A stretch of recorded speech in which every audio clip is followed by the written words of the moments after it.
Olá, Júlio. Inês Maria Menezes. Como é que está? Ao fim de semana tenho tempo de dizer É o nome isso, completo, é porque durante não a é? semana, Pois é. sabe Deus, Inês Maria, Ui, não é? cada segundo conta. Conta, é. Uma coisa, pá. Ó Júlio, Diga. hoje pegamos numa reportagem do Público da Mariana Correia Pinto, já agora, com fotografias do Manuel Roberto, porque não se vê, mas se forem procurar ao site do Público Claro. vão encontrar a reportagem. É um artigo sobre, eu diria, sobre resistir, sobre aqueles que resistem, e, no fundo, um retrato do que se passa hoje em dia no mercado imobiliário, não é? No mercado imobiliário e não só. É verdade que nós fomos, e ainda bem, economicamente falando, fomos invadidos pelo turismo, pelos turistas, Sim, sim. o que é importantíssimo para a nossa economia, verdade? Mais que verdade. Mais que Eu verdade. diria indispensável. Pronto. A recuperação que temos tido teria sido impossível sem as verbas de turismo. O que acontece é que também, ao mesmo tempo,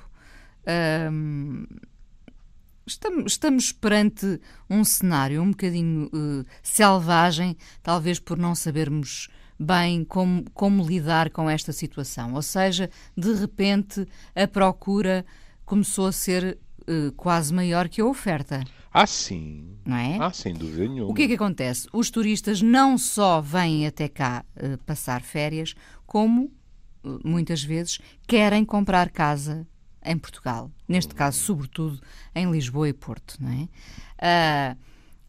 Zonas da cidade que estavam completamente moribundas há uns anos, nomeadamente a Baixa, quer de Lisboa, quer do Porto, atenção. Oh, querida, a Avenida dos Aliados à noite era um deserto. Pronto. Hoje em dia É movida. é Não é movida. pelos clérigos abaixo, não é? Aquelas casas, aqueles prédios que estiveram anos e anos abandonados, são hoje muito desejados. Eu não quero garantir, mas também o número em si não é importante. Mas outro dia vinha uma notícia que dizia que estavam 78 hotéis em construção. Em Porto, Lisboa, e não sei se era mais alguma cidade. Não me admiraria que fossem só esses, não é?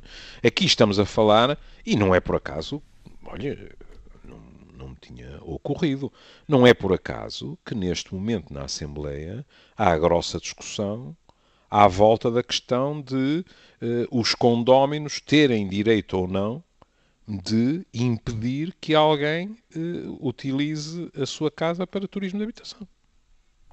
Não é? E a discussão tem sido feroz. Claro. Pronto. O que significa... Com tudo o que isso implica, ou seja, pensando que, de facto, as pessoas podem fazer da sua casa aquilo que entenderem, não é? Nomeadamente lucrar com a casa. Acontece que isso às vezes é um pesadelo para as outras pessoas que vivem no prédio, não é? Sem escamotearmos outra realidade. E eu falo de alto porque sou um surtalhão. Com um bocado de azar, nós também podemos ter vizinhos que não têm nada a ver com o turismo, que são infernais. Também. Pronto, também. agora, é evidente que não vamos negar que se temos ao lado uma casa em que há, digamos assim, um turnover, desculpe, utilizar uma palavra inglesa, em que se sucedem as pessoas, a probabilidade de hora mais tarde, aparecer alguém que faz barulho, que entra a altas horas, etc., que uma pessoa quando faz turismo também gosta de se divertir, por exemplo, não é? É maior. Pois é. Mas aqui há valores que têm que ser levados em conta. Quer dizer, assim, ninguém nega o direito ao sossego das pessoas nas suas casas. Por outro lado, impedir alguém de, na sua casa, dentro das regras, evidentemente, que sejam estabelecidas, poder alugar um quarto, também é complicado. Há aqui liberdades que colidem. E não é por acaso que a Assembleia tem estado atrapalhada para gerir a questão. Aqui estamos mais... Estamos mais na ordem dos despejos. Exatamente. Bom, No conceito de vai-se esvaziando o prédio para que depois possa nascer o hotel, Isso. possam nascer os apartamentos dedicados maioritariamente ao turismo, etc. Diria que os despejos estão na ordem do dia, não é? É isso sim. mesmo. Os prédios vão sendo esvaziados, não é? É. Acontece que há pessoas que dizem que não. Há pessoas que não querem sair. Há pessoas que vivem nestes prédios há décadas e há até gente nova que não vive há décadas, mas que fez dali a sua casa, o seu sítio. Nós, neste artigo, temos duas pessoas separadas, duas mulheres, separadas por 51 anos. E isso é muito curioso. Não é? Não é? Uma com 28 e outra com 79. Com histórias muito diferentes para contar, não é? Sendo que esta Maria Alice, esta senhora com 79 anos, terá uma outra relação com a sua casa, evidentemente. A Ana Barbosa tem 28, não pode ter essa relação. E por isso pronto, estou-me a adiantar, desculpe, é muito curioso verificar como na mais jovem há uma vertente que eu diria que é quase ou mesmo ideológica. Ela diz, se eu com a minha idade não resisto, quem é que resiste? E já vamos ver as condições em que vive, não é? Ora bem, temos de ter cuidado aqui, porque poderia parecer que nós estamos a dizer, e quem não resiste e aceita outras soluções, ou é cobarde, de maneira nenhuma. É exatamente o contrário em termos estatísticos. A esmagadora maioria das pessoas aceita outras soluções porque a vida torna-se cada vez mais difícil. Basta dizer que, por exemplo, esta rapariguinha, pronto, aos 28 para mim é uma rapariguinha, esta rapariguinha, há umas semanas cortaram-lhe a água. E ela diz, além de cortarem a água, tiraram a caixa de correio, não é? O que é que acontece? Vão roubando a identidade ao prédio. E à pessoa. E à pessoa. Não é? Portanto, o que é que aconteceu? O que aconteceu é que ela diz, eu sinto-me invisível. E o adjetivo é muito bem escolhido, porque é no sentido não existente, sem direitos básicos. E sob certos aspectos, temos que admitir que, por exemplo, esta coisa, com alguém ainda lá, tirar a caixa de correio, isto é uma forma de assédio moral. O assédio moral não existe só no emprego. Em que Olha, nós na próxima semana vamos falar bastante de bullying. Isto Pronto. também é uma forma de bullying. É uma forma de bullying, não é? Normalmente no emprego, o que é que fazem? Pegam na Inês, a Inês entra às 9 e sai às 5, não lhe dão nada para fazer, a Inês tem que entrar às 9 e não pode sair antes das 5, põe a olhar para uma parede. Que é para ver se um dia a Inês se cansa daquilo ou fica meia taralhouca, como se dizia cá para cima, e aceita sair. Mas aqui, sob muitos aspectos, é a mesma coisa. Quer dizer, por exemplo, esta rapariga tem que ir buscar o correio. Não é? E ela própria sabe o fim disto. Ela diz, eu vou acabar por sair. Mas ainda não está pronta para isso. Do outro lado... Ela tem que ir buscar o correio, ela tem que ser encontrada por aqueles que lhe escrevem, repare, não é? É uma forma de se lhe perder o rastro. Pois, e portanto ela tem que ir aos próprios correios. Sim. Não é? Por outro lado, a Dona Maria Alice diz assim, e isto é uma descrição clássica. Chorei muito quando mudei de casa. Gostava muito de viver na Baixa. Mas agora parece que é tudo para hotéis. Ora bem, qual é a história desta senhora? Esta senhora vem de Sinfãs, que é uma terra que eu nunca esquecerei, porque foi onde apanhei o maior susto da minha vida com uma trovoada quando era puto. Sim. Ainda hoje me lembro, eu meti debaixo dos cobertores a pensar que ia morrer. E a minha avó com tanto medo como eu. E ela veio, como se dizia antigamente, aprender um ofício. Veio aprender costura. Ela diz, aprender a arte da costura. E veio para a casa da madrinha. E até diz, a minha mãe julgava que eu aprendi e que voltava para a aldeia. Mas gostei tanto do Porto, que ao fim de 3 dias, olha que coisa linda, já cantava-te satisfeita. E nunca mais de cá saiu. Viveu com a madrinha até ela morrer e depois ela ficou. No fundo cresceu no Porto. Depois veja os pormenores. Compôs um enxoval inteiro, que ainda guarda. E ela diz, nunca me casei, tenho pena de não ter filhos, gostava muito. E eu lembrei-me, não sei, se calhar sim também, na sua família, que era ver aquelas gavetas com os enxovais. Lembra-se? Isso era um clássico. Era um clássico, tudo muito bem arrumado, tudo impecável e tal.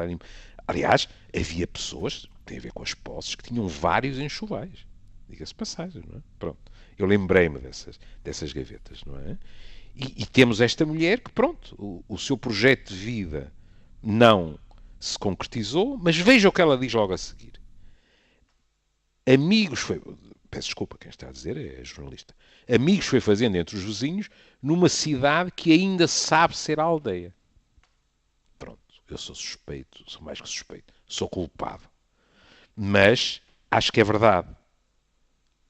Também tem desvantagens, como é evidente. Mas acho que no Porto ainda há, em muitos sítios, uma dimensão da aldeia do que a aldeia tem de extraordinário. Ou seja, a cumplicidade, a ajuda ao outro, o espírito, digamos assim, comunitário. É verdade. Sabemos o que se passa com o outro, não é? Exatamente. E, portanto, o que é que aconteceu?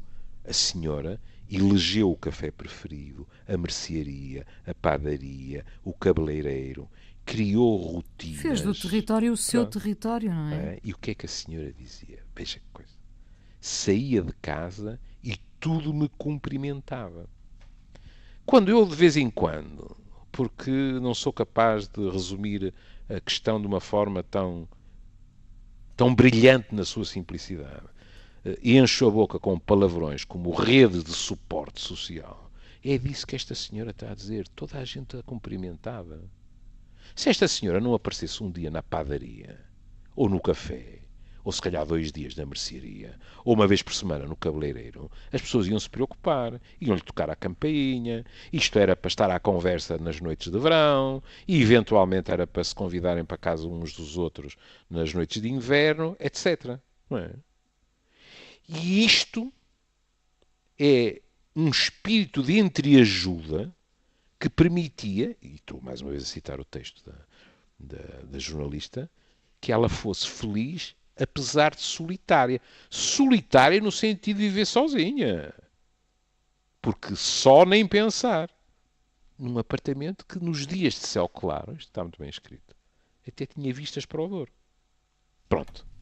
E depois veio a notícia, ela tinha que sair.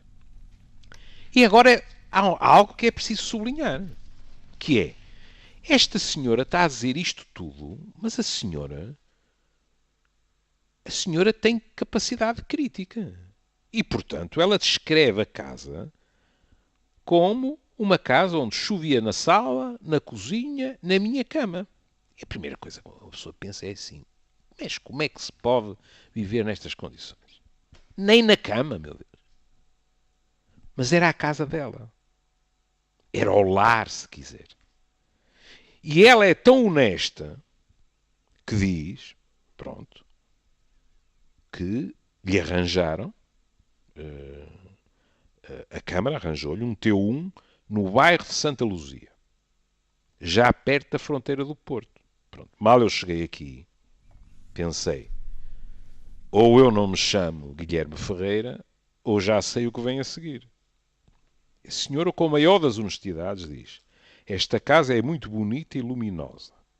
Não gosto de me queixar. Portanto, a casa, em termos práticos, é muito melhor que a casa dela. Mas não é a casa dela. Não é a casa dela. O que é que ela diz? As saudades que eu tenho. É da chuva? Não, não é. Ela não se importa nada ter passado a dormir quentinha sem gotejar do teto.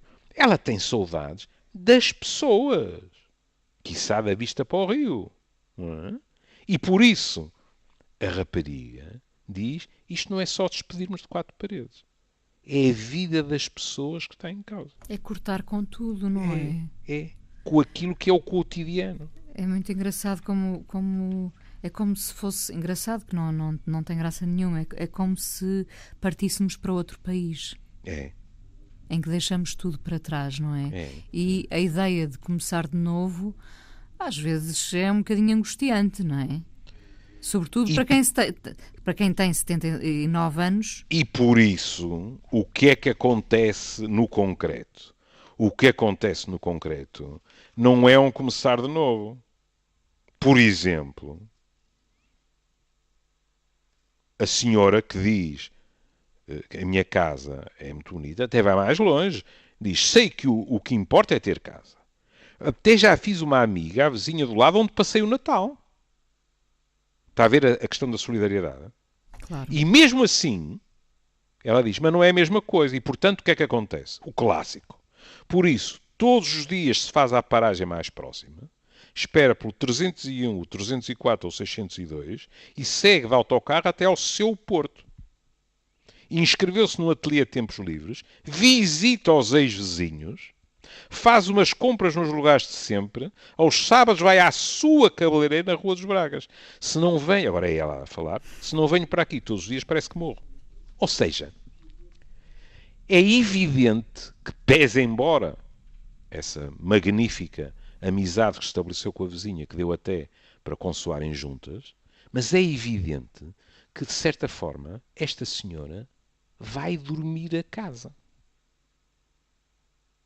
Porque, não havendo algo que a impeça, ela tenta continuar a viver naquilo que é o seu banho de cultura. Com as pessoas com quem ela viveu décadas. E depois lá se mete no autocarro e vai para a sua casa bem melhor, com sol, sem chuva aqui e acolá, mas que no fundo ela acaba por utilizar quase como um dormitório. Nós dizemos muitas vezes as cidades dormitórios, e é verdade. As pessoas vêm trabalhar para a grande cidade e depois só vão ao fim do dia para dormir. Aqui é a mesma coisa, não por uma questão de trabalho, mas porque a pessoa sente-se completamente isolada em termos culturais. Sem afetos nenhuns, não é? Exatamente. Ora, como é evidente, isto não é, digamos assim, o que seria desejável. No caso da rapariguinha, ela fala aqui de uma coisa que também é um clássico, não é? A partir dos finais de 2015, as abordagens informais, escrito para jornalista, o prédio começou a perder agenda, as abordagens informais, tentando saber se estaria disposta a sair, começaram. Atenção, que isto não é só na questão da pressão turística, etc, etc. A um outro nível, isto também acontece. Por exemplo, no prédio onde eu vivo, não se passa uma semana em que eu não tenha na caixa do correio cartas de imobiliárias a dizer temos clientes interessados. Claro, Pronto. também. A casa não é minha, é alugada, não é? Mas porquê? E aqui é um fenómeno completamente oposto. São as classes mais abastadas que tentam comprar ou alugar em zonas que são zonas consideradas nobres da cidade, em termos de qualidade dos prédios, de vistas, etc. E por isso, quando nós vemos classificações de Portugal, também vemos classificações em que ficamos um bocado banzados quando vemos o preço do metro quadrado em cidades como Lisboa e Porto, que são verdadeiras fortunas. Olha, por exemplo, esta senhora tem uma reforma de 300 euros. Estamos conversados. Não tem que vir para a Foz para ter problemas para o dinheiro chegar ou não chegar. E então, esta rapariga disse, atenção, alto e para o bairro. Ela não disse, eu é que estou a dizer. Mas eu quero cumprir o contrato até 2020. E foi ficando cada vez mais só. Até que, um dia, em abril, a última vizinha disse que se ia embora. E ela ficou sozinha. Pronto. Ninguém a enganou. Disseram-lhe que querem transformar os 4 apartamentos, um por andar, em 8, não é? O que é que acontece? Júlia, é preciso ser forte para aguentar sozinha num prédio. É, porque não é só estar lá sozinha. É que ninguém esperou por 2020 para começar as obras, como é evidente. Portanto, eu só estou a ler o que está descrito. Não estou a inventar nada. Sim. A fachada esteve tapada por andaimes durante uns 4 meses. As obras no prédio onde ali se morou rebentaram um dia a escadaria. A água foi-se infiltrando. As caixas de correio foram retiradas e as cartas de Ana vão para o posto de correios dos aliados, onde têm de ir periodicamente confirmar se chegou alguma coisa para ela. Passo a citá-la, às vezes estou lá imenso tempo à espera e não há nada. A campainha deixou de funcionar. A luz do prédio também. Eu não consigo imaginar como é viver assim. E quer se queira, quer não.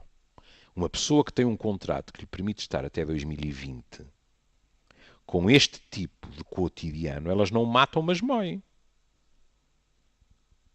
De tal forma que sempre que entra, eu até escrevi à frente credo, sempre que entra no edifício liga a lanterna do telemóvel para subir as escadas com uma sensação de desconforto instalada. Passo a citar. Só quando fecho a porta de casa é que me sinto segura de novo. Se vou para fora uns dias, fico sempre a pensar que se acontece algo, ninguém se apercebe. Sinto que é a minha casa e quero ficar. Mas, ao mesmo tempo, tudo o resto não é confortável. É difícil. Pois é. É muito difícil. Não é? E a outra senhora, que tem 79 anos, e que, pelo que diz, em termos de raciocínio, está sã como um pero, já pensa inclusivamente o futuro. E diz que quando as pernas lhe falharem e não puder sair de casa, como agora, o que é que vai fazer? Ora, veja a resposta. Queria muito ir para um lar, mas para o do Padre Jardim para ser no centro. Percebe? Até quando ela pensa, por razões de saúde, nomeadamente as suas dificuldades de locomoção, eu se calhar tenho que ir para um lar, mas então, por favor, deixem-me ir para um lar que seja ao pé da minha gente. Porque, mais uma vez, é isso que tem em questão. Bom, eu acho que já lhe falei a propósito, nós já devemos ter falado deste tema, como não é? Noutros programas, porque eu acho que já lhe falei aqui de um filme que eu acho que vale a pena muito ver. O filme esteve em exibição comercial e, entretanto, não está, mas não sei se estará disponível aí nas televisões, nos videoclubes. Chama-se Aquários. É um filme brasileiro do Kleber Mendonça Filho e tem a Sónia Braga como protagonista e trouxe a Sónia Braga com um novo fôlego impressionante. E o Aquários é precisamente sobre esta mulher, a Sónia Braga, uma jornalista escritora que, a dada altura, no seu condomínio, onde viveu toda a vida, passa a ser a única moradora do condomínio, porque todos os outros aceitaram sair, e depois temos a guerra desta mulher muito forte, que é pressionada, lá está o tal bullying, neste caso um bullying assumido, porque lhe é feito de tudo um pouco para a convencer a sair, sendo que ela se recusa a sair porque aquela é a casa dela, não é? Portanto, isto multiplica-se. Infelizmente é uma tendência, como eu dizia, os despejos estão na ordem do dia, isto é uma tendência mundial, não é? Teremos sempre estes resistentes, felizmente, não é? Pronto, não é só os despejos, é a dificuldade cada vez maior que a Inês tem de fazer um aluguer relativamente longo, não é? É toda uma conjuntura. Longo e compatível já agora com o seu salário também, claro, não é? Por isso esta rapariga diz que algumas das pessoas que saíram de lá tentaram ficar por perto, mas atendendo aos preços foram todas para a Senhora da Hora, para a Irmesinda, etc, etc. Porque... Onde os amigos já moram, em Senhora da Hora. Exatamente. Que eu conheço bem, muito Também bem. eu. Mas lá está. Eles queriam, já que tinham que sair, queriam ficar por perto. Mas os preços são proibitivos. Não é? Isto é complicado. Agora, eu não estou aqui a diabolizar, porque de vez em quando nós somos um bicho terrível, quer dizer, uma pessoa fala destas coisas e há logo alguém que diz: ai, são contra o progresso, Sim, às vezes há um discurso velhos do gratuito. Restelo, e mais isto, mas ninguém está a dizer isso. Mas sabe, no Natal, uma das coisas que me caíram no sapatinho foi o livro do Damásio, do nosso António Damásio, A Estranha Ordem das Coisas. Que é um livro, devo-lhe dizer, que para um psiquiatra é talvez o livro do António Damásio que mais prazer dá a ler. Porque o António Damásio, que começou, no fundo, com uma escrita muito baseada nos aspectos neurológicos, depois debruçou-se sobre as outras dimensões, de tal maneira que o subtítulo do livro é A Vida, os Sentimentos e as Culturas Humanas. E é ele a dizer, por exemplo, que isso da inteligência sem influência de sentimentos não existe.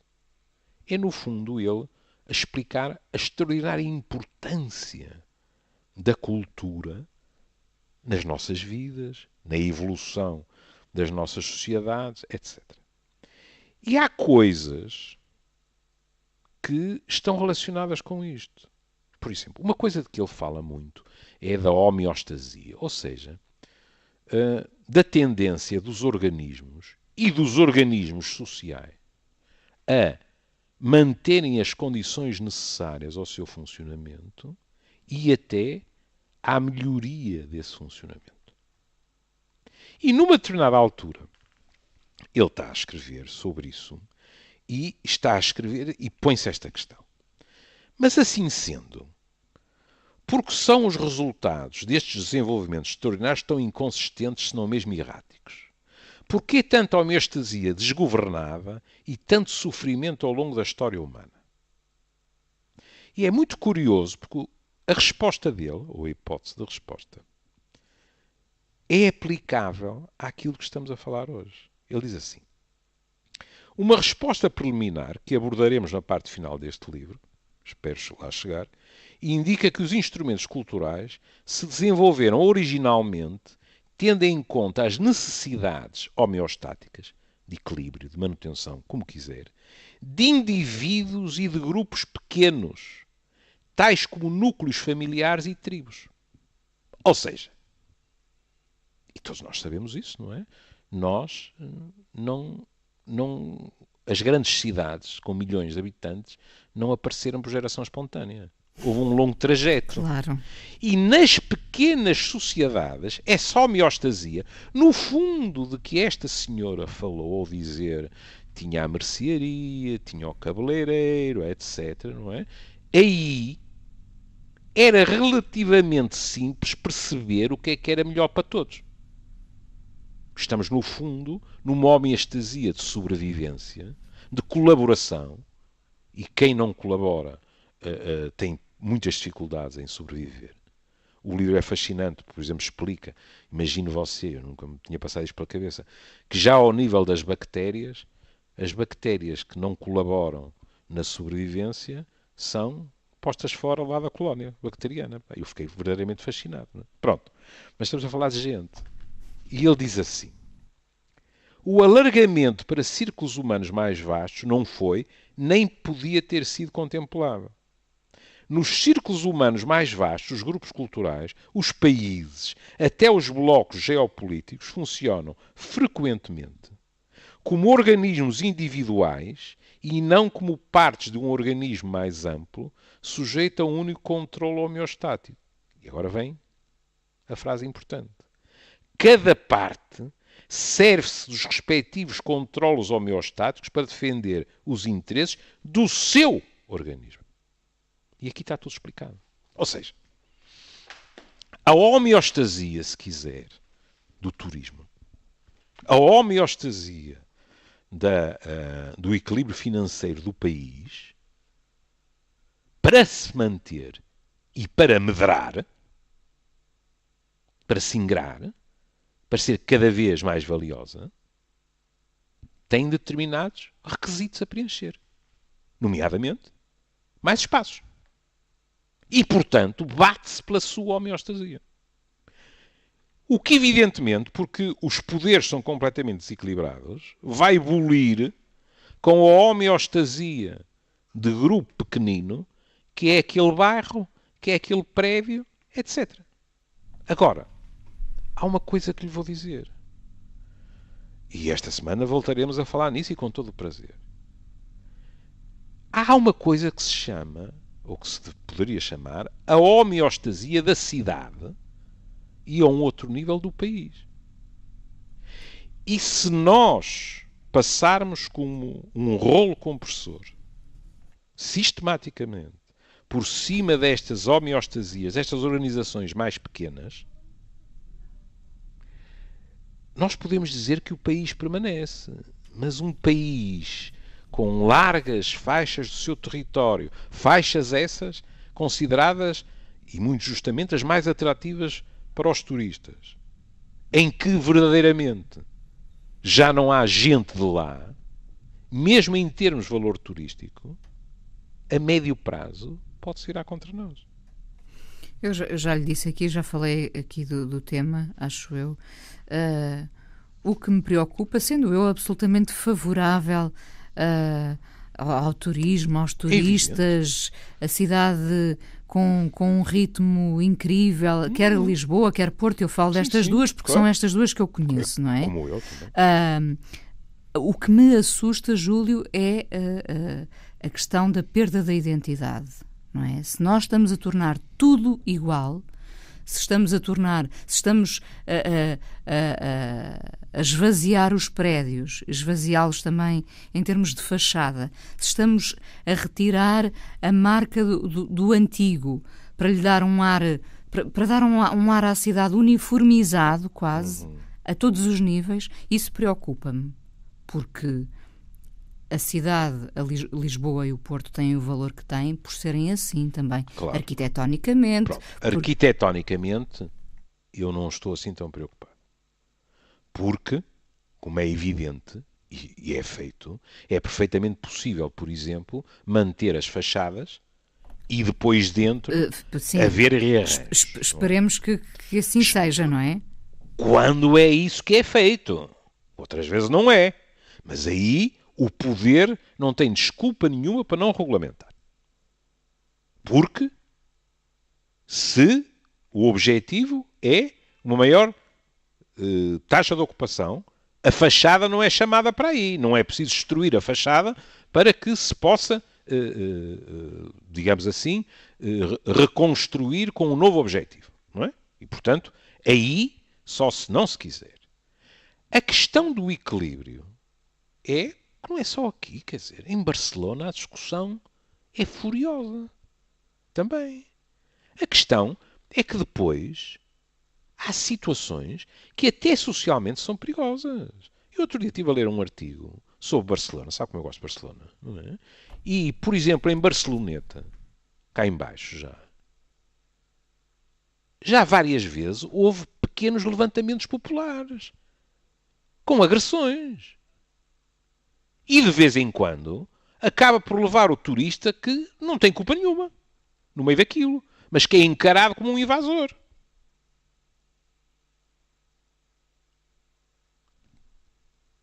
E, portanto, é assim. Eu sei que estamos ainda a tatear. O que a Inês dizia há pouco, eu, Lisboa, vou lá quando o rei faz anos, não é?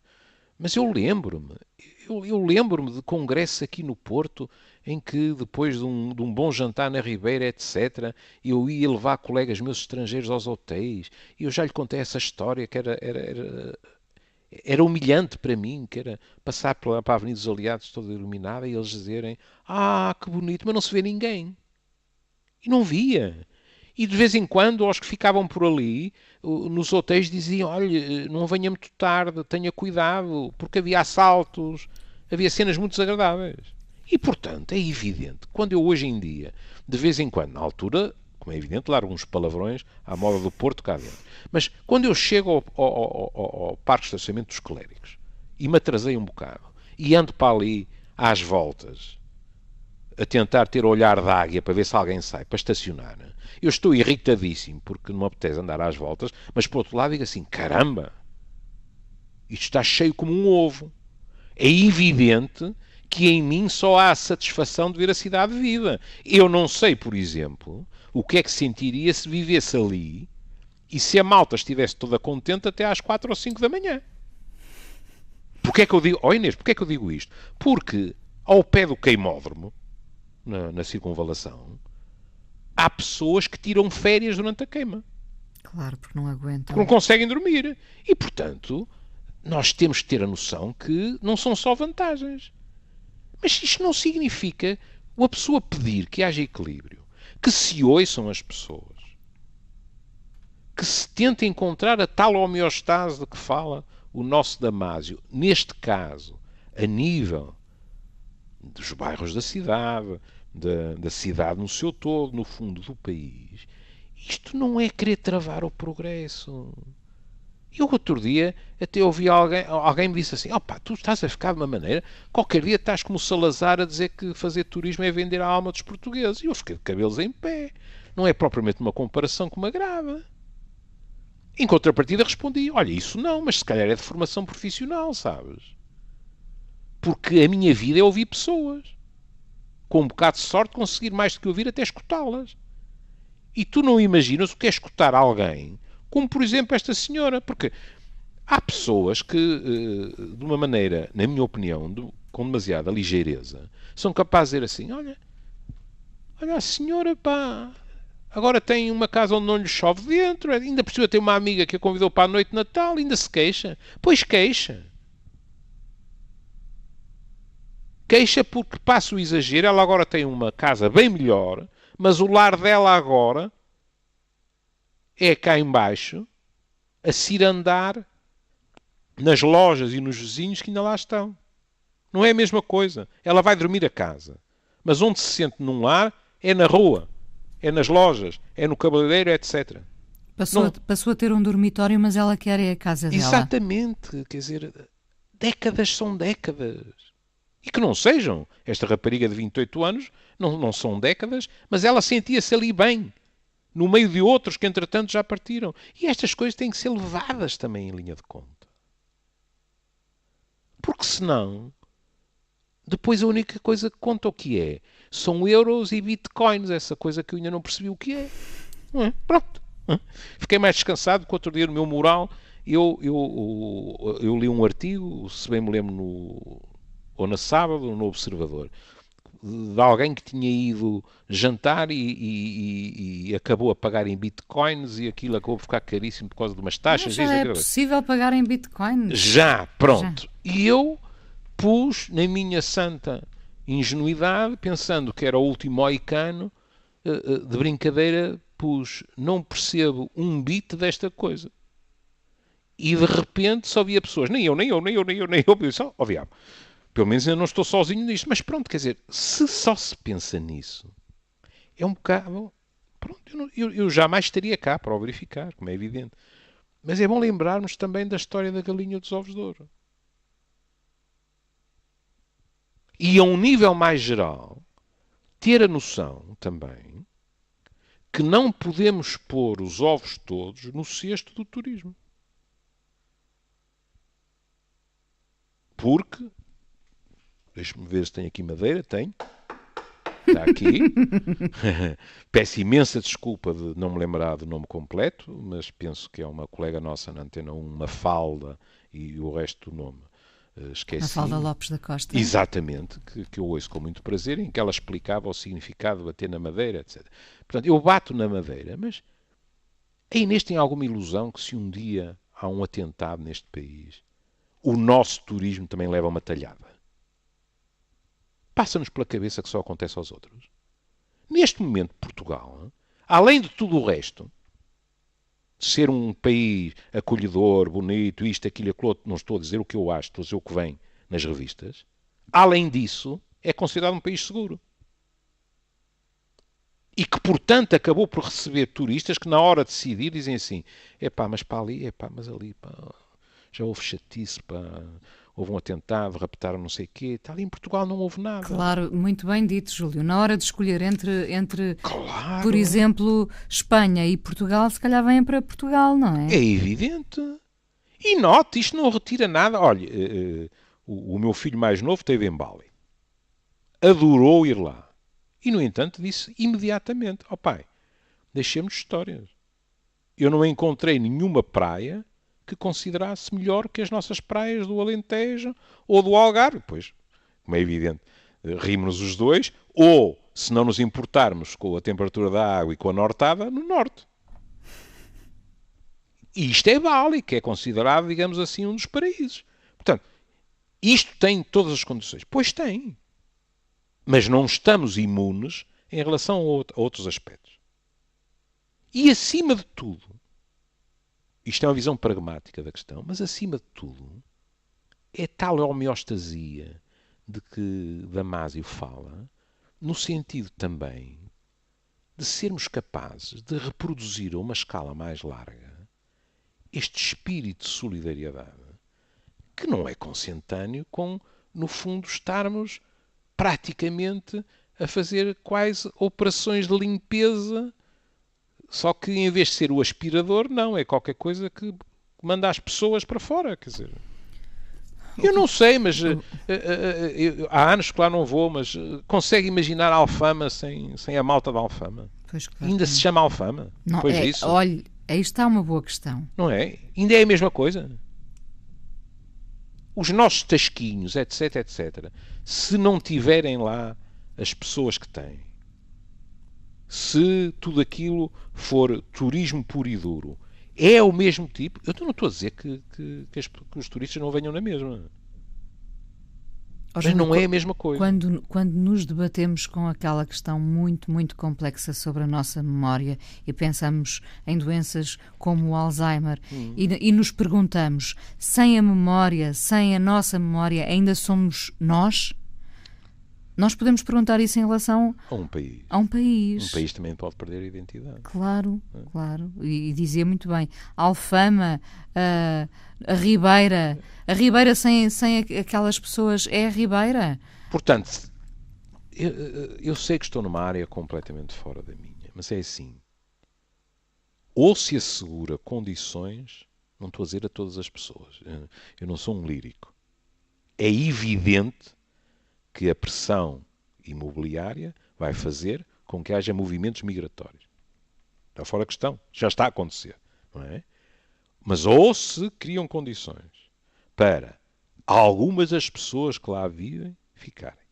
Outras que não vivem lá, mas que gostariam de viver, poderem viver e não se depararem com rendas completamente proibitivas ou preços para comprar completamente proibitivos. Então que diabo, quer dizer, num futuro mais ou menos longínquo, chamar Portugal àquilo ou o bairro tal àquilo, quase que implica um esforço de ficção científica. Para não falar do mais importante para mim, que é o sofrimento infligido às pessoas. Sim. E sim, somos muito favoráveis ao progresso. Acho que posso falar pelos dois, muito favoráveis ao progresso.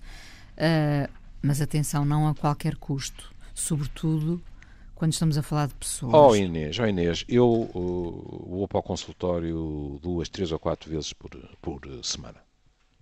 E paro o carro no silo alto. E depois faço aqueles 100 metros a pé. E é raro o dia em que não encontro um ou dois casalitos, normalmente é gente mais jovem, eu penso que as rodinhas nas malas foi a maior invenção depois da roda, não é? Porque a roda na mala permite que a pessoa ande pela cidade toda, não é? Pronto. É raro o dia em que não encontro 2, 3 casais, ou pessoas sozinhas, de nariz para os números, etc, etc. Portanto, são turistas que alugaram o apartamento, alugaram o quarto, etc, etc. E eu, quando olho para aquilo, fico todo satisfeito. Digo, isto é bom para o Porto. Agora, isso não pode equivaler a que, passo o exagero, toda a malta que vive na zona histórica e arredores tenha que ir para a periferia do Porto porque não tem condições para lá viver. Não pode ser. Tem que haver um equilíbrio. Estou a falar do Porto quando eu vivo. Porque em Lisboa é a mesma coisa. Claro, sem dúvida. Pronto. Bom, vamos terminar o programa de hoje. Você fez uma escolha que me agrada muito. Pensando naqueles que resistem. Neste caso, estávamos a falar de duas mulheres. Eu achei fascinante esta diferença de idades. Ambas querem o mesmo. A Ana tem 28 anos, a Maria Alice tem 79. Ambas querem continuar, gostavam de continuar na sua casa, não é? São aquelas que resistem, como dizia a Ana mais nova, se não for ela, com esta idade, a tentar resistir, quem será? Então lembrei-me da Trova do Vento que Passa, do Adriano Correia de Oliveira, quando quando se diz a dada altura, há sempre alguém que resiste, há sempre alguém que diz não. Um clássico. Um beijinho, Júlio. Beijinho, querida. Até amanhã. Até amanhã. Até amanhã.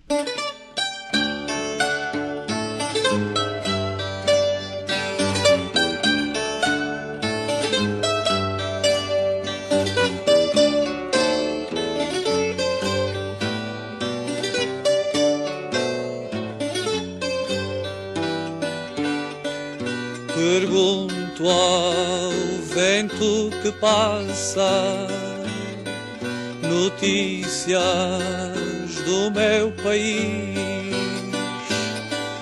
e o vento cala a desgraça, o vento nada me diz, e o vento cala desgraça. O vento nada me diz.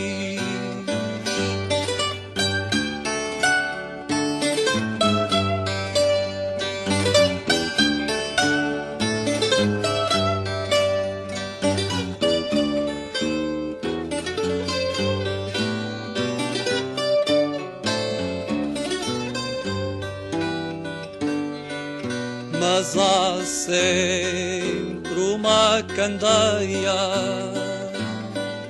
dentro da própria desgraça. Há sempre alguém que semeia canções no vento que passa. Há sempre alguém que semeia canções no vento que passa.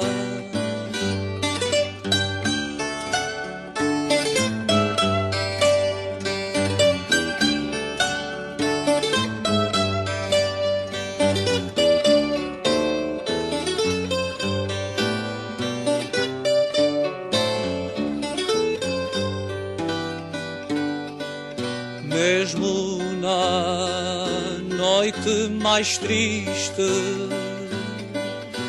em tempo de servidão, há sempre alguém que resiste. Há sempre alguém que diz não. Há sempre alguém que resiste. Há sempre alguém que diz não.